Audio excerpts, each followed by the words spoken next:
ओम शांति। आपका प्रश्न है कि मेरी मम्मी छोटी छोटी बातों में रोने लगती है। ऐसा कुछ मैं करती भी नहीं हूँ। जैसी वो मुझे बद्दुआएं देती है, बोलती है ससुराल में रोएगी, भोगेगी, बहुत बुरा बुरा बोलती है। फिर मेरे मुंह से भी गलत निकल जाता है। मुझे बहुत गुस्सा आ जाता है। तो क्या ये बद्दुआएं हमें लगती है? मुझे ऐसे में क्या करना चाहिए? उत्तर है, देखो, माँ बाप कभी भी बद्दुआएं नहीं देते हैं, लेकिन हमारे व्यवहार से उनको जो दुख पहुंचता है उससे ऑटोमेटिक उसकी हाय माना बद्दुआ लगती है। अभी आप सोचो, अगर आपकी मम्मी मुख से ऐसा बोल रही है तो उसका मतलब यह हुआ कि उसके अंदर कितना दुख होगा। ऐसा क्या आप कर रहे हो जिससे उसको ऐसा मुख से निकालना पड़ता है? मुख से तब निकलता है जब गहराई में चोट लगती है, वरना माँ बाप कभी भी ऐसे शब्द नहीं निकालते। तो आप सोचते हो कि वैसे कुछ आप नहीं कर रही हो, लेकिन आप जरूर ऐसा कर रही हो जिससे उसको ऐसे बद्दुआएं मुख से निकल जाती है। और आपने पूछा कि क्या बद्दुआ लगती है? तो जरूर लगती है, क्योंकि बद्दुआ माना दुख, और उसमें भी माँ बाप की बद्दुआ दुनिया में सबसे ज्यादा है। हमेशा याद रखो कि माँ बाप की बद्दुआ भी बहुत लगती है और दुआएं भी बहुत मिलती है। अगर माँ बाप खुश है तो उसके आशीर्वाद जैसा है, माना उसके जैसा आशीर्वाद किसी से नहीं मिलता। इसीलिए आप पहले चेक करो कि आप क्या क्या कर रहे हो। सुबह से शाम तक लिस्ट बनाओ और फिर उस बातों पर गहराई से चेक करो। इसमें भी जो मम्मी की बद्दुआ है वो सबसे ज्यादा लगती है, क्योंकि वो हमारे नाड़ी से जुड़ी हुई है। तो आप पहले तो योग में अच्छी रीति पक्का बनो, पॉजिटिविटी बढ़ाओ, अपना चेक करो और रोज उससे क्षमा की कमेंट्री करके क्षमा याचना करो। और अंत में सुबह में भी लिस्ट बनाओ कि क्या करना है, कैसे उससे व्यवहार करना है। खुद को चेक करो और चेंज करो।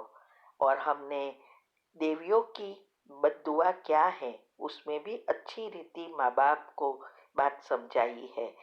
देवी, कुलदेवी और पितरों की वो यूट्यूब पर रखी है, शिव शक्ति मेडिटेशन बीके कुसुम।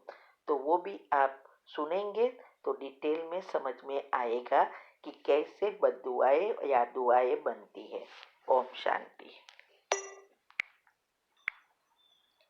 इसीलिए चाहे माँ बाप हो, चाहे सास ससुर हो, किसी को भी दुख पहुंचे ऐसा व्यवहार या ऐसे बोल नहीं बोलना है, वरना बहुत बहुत भोगना पड़ता है। हाँ, एक बात जरूर है कि कई माँ बाप महोत्सव के लिए अगर बुरी चीजों में उड़ाते हैं तो उसको मदद नहीं करे तो कोई प्रॉब्लम नहीं, लेकिन जो जरूरियात है, जिसको सेवा की ज़रूरत है, प्रेम की ज़रूरत है, उसको कभी भी अकेला नहीं छोड़ना, उसकी सेवा जरूर करना। अगर आपको दुआएं चाहिए, आशीर्वाद चाहिए तो करना है। ठीक है। ओम शांति। आपका प्रश्न है कि परमात्मा माना बाबा कहते हैं कि तुम बच्चों को योग बल से, तपस्या से बहुत अपने में शक्ति जमा करनी है, अपने लिए भी। तो मुझे यह पूछना है कि हम दूसरी आत्माओं के लिए भी क्यों पुरुषार्थ करें। उनको भी बाबा का परिचय देते हैं तो वह तो मानते नहीं, ना पुरुषार्थ करते हैं, तो हमें क्यों उन्हें शक्ति देनी है। उत्तर है, देखो, जो बाबा के बच्चे बनते हैं, 33 करोड़ देवी देवता का जो गायन है, वही आत्माएं इस संसार में मुख्य एनर्जी का स्रोत है। परमात्मा की एनर्जी कभी भी डायरेक्ट नहीं आती। हम सब एनर्जी लेयर्स है। डायमेंशन का जो हमने टॉपिक रखा है, 10 डायमेंशन, वो आप सुनना। और तारे, चांद सितारे के बारे में भी कौन है क्या है वो सब यूट्यूब पर रखा है।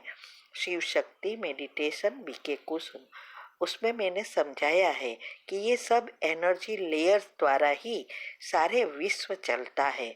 तो जब हम खुद एनर्जी भरते हैं और विश्व को में फैलाते हैं तो उस आत्माओं को भी फायदा होता है।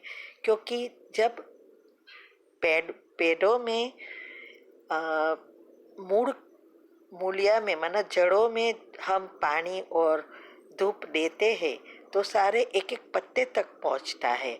ऐसे ही हमारी एनर्जी सारे विश्व की आत्माओं तक, सिर्फ मनुष्य आत्मा नहीं लेकिन पशु पंखी सब प्रकृति सहित सबके पास पहुंचता है, सबको फायदा होता है। और हम ही मुख्य स्रोत है। इसीलिए वो माने या ना माने, पुरुषार्थ करे या ना करे, फिर भी हमें उसको सकाश देनी है। जैसे जैसे हमारे संकल्पों में परिवर्तन आता है, सकारात्मकता बढ़ती है, हम पावन बनते हैं, वो ऑटोमेटिक सारे विश्व में उसकी एनर्जी फैलती है। क्योंकि हम परमात्मा से जुड़ जाते हैं। तो आज 700-800 करोड़ आत्माएं हैं, सब तो बाबा के घर नहीं पहुंचेगी, लेकिन जिस आत्मा का 33 करोड़ में पार्ट है वो आत्माएं ही आएगी। अभी उसके ऊपर बहुत नेगेटिव लेयर आ गया है जन्म लेते लेते। तो हम जब ज्ञान देते हैं तो जिस आत्मा का पार्ट है वो आत्माएं को टचिंग होती है और वो आत्मा बाबा के घर तक पहुंचती है और फिर से अपना भाग्य बनाती है। चाहे वो फिर ज्ञान मुख से हो, चाहे मनसा सेवा द्वारा हो, लेकिन वो एनर्जी के रूप में उनके पास पहुंचती है और बुद्धि का ताला खोलने में मदद करती है। इसीलिए पुरुषार्थ करना है। ओम शांति। आपका प्रश्न है कि आपके सास ससुर आपके पति को कुछ नहीं करने देते, न पैसा देते, थोड़ा वहाँ तहाँ काम कर लेते हैं तो वो भी पैसा ले लेते हैं। उसको जॉब की इंटरव्यू दिया था तो बहुत अच्छी ऑफर आई है, लेकिन वो ससुर ना बोलते हैं। और तो अभी मैं क्या करूं जिससे उसको वो जॉब मिल जाए। मैं अब से रोज माफ़ी की कमेंट्री भी करती हूँ। मैं क्या करूँ जिससे हस्बैंड पर पापा का जादू हट जाए। उत्तर है, देखो, ये जो भी जादू टोना जो भी है वो आत्माओं की नेगेटिव एनर्जी है। अगर आप पॉजिटिव एनर्जी देंगे तो वो ऑटोमेटिक आपकी एनर्जी का प्रभाव उन आत्माओं पर पड़ेगा। तो आप पहले तो एक भी नेगेटिव संकल्प नहीं आना चाहिए, चाहे वो कितने भी बुरे हैं। फिर भी आपको यही सोचना है, बहुत अच्छे हैं, बहुत समझदार है, बहुत अच्छी रीति अब हमारी बातें मानते हैं, सुनते हैं, समझते हैं, हमें अपनी लाइफ जीने देते हैं। ऐसे ऐसे जो आपको चाहिए आपके सास ससुर से, और आपका घर संसार जैसा चाहिए वैसा एक लिस्ट बनाओ और सारे दिन उसका चिंतन करते रहो। और योग के प्रयोग में क्षमा की कमेंट्री के बाद ये जो बातें आपको चाहिए वो सब हो गई है, एक एक लाइन। अब वो मानते हैं, समझते हैं, मेरी हर बात सुनते हैं, अब हम बहुत अच्छी रीति रहते, जो आपको चाहिए वो सब लिस्ट धीरे धीरे दोहराना है। एक एक लाइन के साथ बाबा की किरणें देनी है, उन आत्माओं पर प्रवाहित करना है और इस आत्माओं के साथ हिसाब किताब चुकता करना है। और फिर दूसरा यह है कि सबकॉन्शियस माइंड के 10 नियम फॉलो करना है। जितना आप फॉलो करेंगे उतना आपको सफलता मिलेगी। और साथ आपके पति के लिए भी जॉब की कमेंट्री बनानी है कि इस आत्माओं ने जो सिलेक्शन हो गया है उसके लिए भी अब ससुर मान गए हैं, मेरे पति भी तैयार हो गए हैं अभी वो जॉब लेने के लिए, अलग रहने के लिए। ऐसा आपको जो चाहिए वो पति को भी सकाश दो और अंत में फिर सोचो कि ये अब हमें वो नौकरी मिल गई है, मेरे पति और मैं बहुत खुश है, सब हम बहुत प्रेम से रहते हैं। ऐसा आपको सोचना है। आप अपना लिस्ट बनाओ, ये तो मैं एग्जाम्पल दे रही हूँ। फिर एक ही जगह एक ही समय पर बैठकर करना है, क्योंकि ये सब हमारे हिसाब किताब है। और पहले अगर आपका पति मानता है तो उसको पहले अपना और प्रेम देकर अपना बनाओ, और ये करेंगे तो जरूर आपको सफलता मिलेगी।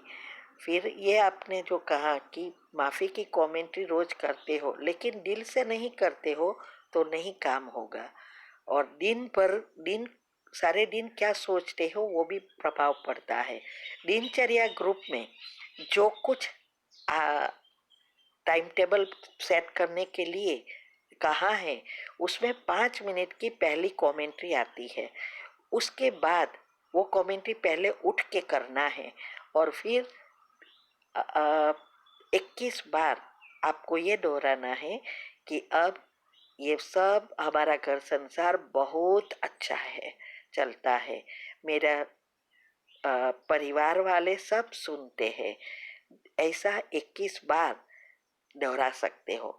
ये भी दोहरा सकते हो, मैं मस्त सर्वशक्तिवान संपूर्ण पवित्र सफलता मूर्त आत्मा हूँ या निर्विघ्न आत्मा हूँ। तो ऐसा आप करेंगे तो वो नौकरी भी मिल जाएगी और आपके सास ससुर भी आपको जाने देंगे, करने देंगे, और आपको भी नौकरी चाहिए उसके लिए भी आप ऐसा ही योग का प्रयोग कर सकते हैं। लेकिन हमेशा याद रहे, दिन में पॉजिटिव ही इस बातों पर सोचना है। नेगेटिव आए तो 3 बार कैंसल कर फिर से तो 3 बार पॉजिटिव पढ़ना है और सबकॉन्शियस माइंड के रूल्स फॉलो करना है।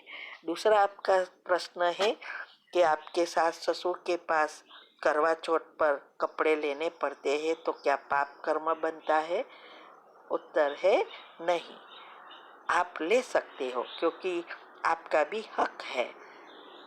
और ये सब करने की बजाय अच्छा यह है कि आप अपने पति कमाना शुरू कर दे और अपने पैसे से ले तो ये सब बातें ही चली जाएगी।